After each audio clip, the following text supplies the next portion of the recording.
ସୁଳିଆପଦା ବ୍ଲକରେ ପାର୍ସି ଶାଗଳାର ପରିଭ୍ରମଣ। ଗୁରୁ ଗମକି ପଣ୍ଡିତ ରଘୁନାଥ ମୁର୍ମୁ ହରିଜେଟ୍ ଟ୍ରଷ୍ଟ ଦ୍ୱାରା ପରିଚାଳିତ ପାର୍ସି ଶାଗଳ ସୁଳିଆପଦା ବ୍ଲକ ଅଞ୍ଚଳରେ 4 ଦିନ ଧରି ବିଭିନ୍ନ ଅଞ୍ଚଳର ବିଭିନ୍ନ ସ୍ଥାନ ପରିଭ୍ରମଣ କରିଛି। ଅମୃତ ମହା ଉତ୍ସବ ଅନୁସାରେ ଜନଜାତି କଲ୍ୟାଣ ନା ଆଦିବାସୀ ଗୌରବ ତା ସହିତ ନଦୀ ଉତ୍ସବ ଏଇଟାକୁ ଧ୍ୟାନ ଦେଇକି ଆମର ଏଠିକାର ଯେଉଁ ସେଣ୍ଟ୍ରାଲ ମନ୍ତ୍ରୀ ଯେଉଁ ଆମର ଅଛନ୍ତି ବିଶ୍ୱେଶ୍ୱର ଟୁଡୁ ତାଙ୍କରି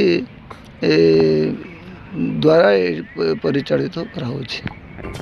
ଏହି ଅବସରରେ ବିଭିନ୍ନ ସ୍ଥାନରେ ଆଦିବାସୀ ପାରମ୍ପରିକ ନୃତ୍ୟ ବାଦ୍ୟ ଦ୍ୱାରା ରଥକୁ ସ୍ୱାଗତ କରାଯାଇଥିଲା। ଅଲଚିକ ମିଶନ 2025କୁ ସଫଳ କରିବା ପାଇଁ ଏହି ରଥ ଲୋକମାନଙ୍କ ମଧ୍ୟରେ ଚେତନା ସୃଷ୍ଟି କରିଥିବାରୁ ଜଣାପଡ଼ିଛି। ଉକ୍ତ ପରିଭ୍ରମଣର ମୁଖ୍ୟ ଲକ୍ଷ୍ୟ ଉଦ୍ଦେଶ୍ୟ ହେଉଛି ଅଲଚିକି ଲିପିର ଶତବାର୍ଷିକ ଆସନ୍ତା 2025ରେ ହେବାକୁ ଯାଉଛି, ତେଣୁ ଅଲଚିକି ସାନ୍ତାଳୀ ଭାଷା ଯେପରି ଶିଖିପାରିବେ ବୋଲି ଅତିଥିମାନେ କହିଛନ୍ତି।